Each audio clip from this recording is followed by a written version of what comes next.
सावित्री व्रत क्यों रखा जाता है, जानिए पूरी कथा। और सुहागिन महिला इस कथा को अवश्य सुने। भारतीय संस्कृति में व्रत और त्योहारों का विशेष महत्व है। हर व्रत किसी न किसी धार्मिक कथा, आस्था और जीवन मूल्यों से जुड़ा होता है।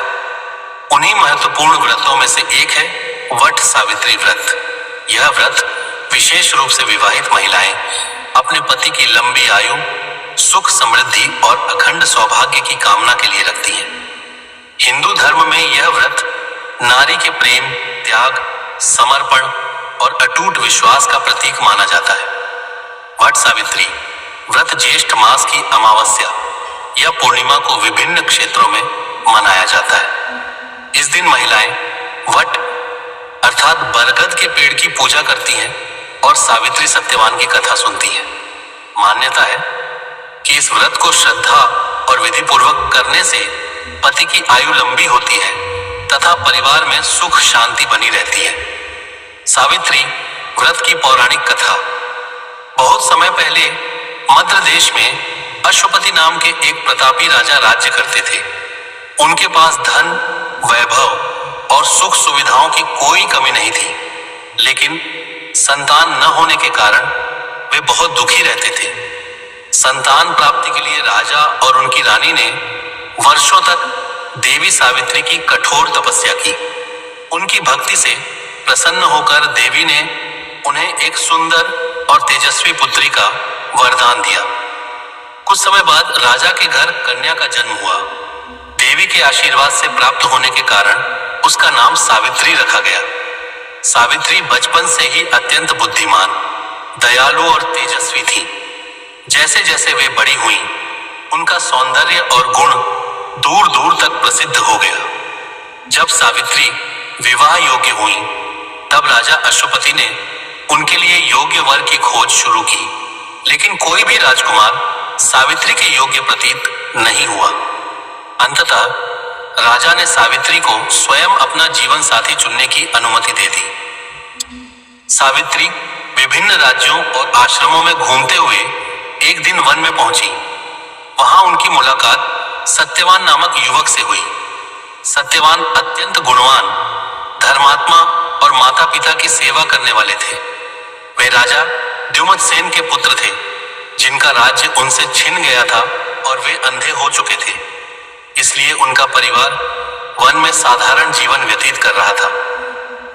सत्यवान के गुणों और विनम्र स्वभाव से प्रभावित होकर सावित्री ने उन्हें अपना पति चुन लिया।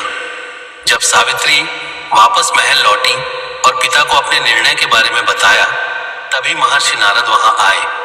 उन्होंने कहा कि सत्यवान अत्यंत श्रेष्ठ युवक है, लेकिन उनकी आयु बहुत कम है। विवाह के 1 वर्ष बाद ही उनकी मृत्यु निश्चित है। यह सुनकर राजा अश्वपति अत्यंत चिंतित हो गए।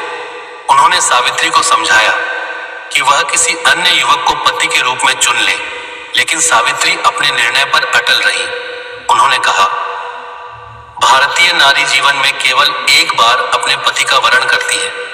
मैंने सत्यवान को मन से अपना पति स्वीकार कर लिया है, इसलिए अब मैं अपना निर्णय नहीं बदल सकती। सावित्री की दृढ़ निष्ठा देखकर राजा ने विवाह की अनुमति दे दी। विवाह के बाद सावित्री वन में अपने पति और सास ससुर के साथ रहने लगी। वे अत्यंत प्रेम और सेवा भाव से अपने परिवार की देखभाल करती थीं। धीरे धीरे वह समय निकट आने लगा जब सत्यवान की मृत्यु निश्चित थी। सावित्री को नारद मुनि की बात हमेशा याद रहती थी। जब वह दिन आने वाला था, तब सावित्री ने 3 दिन तक कठोर उपवास रखा और भगवान से अपने पति की लंबी आयु की प्रार्थना करने लगी। निर्धारित दिन सत्यवान लकड़ियां काटने के लिए वन में गए। सावित्री भी उनके साथ चली गई। वन में काम करते समय अचानक सत्यवान के सिर में तेज दर्द होने लगा। वे थककर सावित्री की गोद में सिर रखकर लेट गए। तभी यमराज वहां प्रकट हुए और सत्यवान के प्राण लेकर जाने लगे। सावित्री अपने पति के प्राण बचाने के लिए यमराज के पीछे पीछे चल पड़ी। यमराज ने उन्हें समझाया कि मृत्यु संसार का अटल नियम है, लेकिन सावित्री ने कहा, पत्नी का धर्म है कि वह हर परिस्थिति में अपने पति का साथ दे। सावित्री की पतिव्रता निष्ठा और मधुर वाणी से यमराज अत्यंत प्रसन्न हुए। उन्होंने सावित्री से एक वरदान मांगने को कहा। सावित्री ने सबसे पहले अपने अंधे ससुर की आंखों की रोशनी और उनका खोया हुआ राज्य वापस मांगा। यमराज ने यह वरदान दे दिया। इसके बाद भी सावित्री उनके पीछे चलती रही। यमराज ने दूसरा वरदान मांगने को कहा। सावित्री ने अपने पिता राजा अश्वपति के लिए 100 पुत्रों का वरदान मांगा। यमराज ने यह वरदान भी दे दिया। फिर भी सावित्री पीछे नहीं हटी। तब यमराज ने तीसरा वरदान मांगने को कहा। सावित्री ने बड़ी बुद्धिमानी से कहा, मुझे सत्यवान से 100 पुत्र प्राप्त हो। यमराज ने तथास्तु कह दिया, लेकिन अगले ही क्षण उन्हें अपनी भूल का एहसास हुआ। बिना सत्यवान के जीवित हुए यह वरदान पूरा नहीं हो सकता था। सावित्री की बुद्धिमत्ता, प्रेम और अटूट निष्ठा से प्रसन्न होकर यमराज ने सत्यवान को पुनः जीवन दान दे दिया। जब सावित्री और सत्यवान आश्रम लौटे, तब राजा द्युमत्सेन की आंखों की रोशनी लौट आई थी और उन्हें अपना खोया हुआ राज्य भी वापस मिल गया था। पूरा परिवार आनंद से भर उठा। वट सावित्री व्रत क्यों रखा जाता है?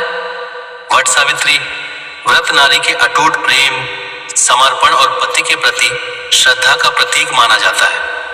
इस व्रत को रखने के पीछे मुख्य उद्देश्य पति की लंबी आयु और सुखी वैवाहिक जीवन की कामना करना है। ऐसा माना जाता है कि जिस प्रकार सावित्री ने अपने तप, व्रत और निष्ठा से अपने पति को मृत्यु के मुख से वापस ले आई, उसी प्रकार यह व्रत महिलाओं के वैवाहिक जीवन की रक्षा करता है। बरगद के पेड़ को भी इस व्रत में विशेष महत्व दिया गया है। वट वृक्ष को दीर्घायु और अमरता का प्रतीक माना जाता है। इसकी जड़ें, शाखाएं और लंबा जीवन स्थिरता और परिवार की मजबूती का संदेश देते हैं। व्रत से मिलने वाली सीख। सावित्री की कथा हमें सिखाती है कि सच्चा प्रेम, धैर्य, विश्वास और समर्पण जीवन की सबसे बड़ी शक्ति है। कठिन परिस्थितियों में भी अगर मनुष्य साहस और विश्वास बनाए रखे तो वह हर समस्या पर विजय पा सकता है। वट सावित्री व्रत केवल धार्मिक परंपरा नहीं, बल्कि भारतीय संस्कृति में नारी शक्ति, प्रेम और परिवार के प्रति समर्पण का महान प्रतीक है। इसलिए आज भी लाखों महिलाएं श्रद्धा और विश्वास के साथ यह व्रत रखती हैं और माता सावित्री से अपने परिवार के सुख और समृद्धि की कामना करती हैं। ऐसे ही और कहानी और कथा सुनने के लिए हमारे चैनल को लाइक, शेयर, फॉलो और सब्सक्राइब करें। धन्यवाद।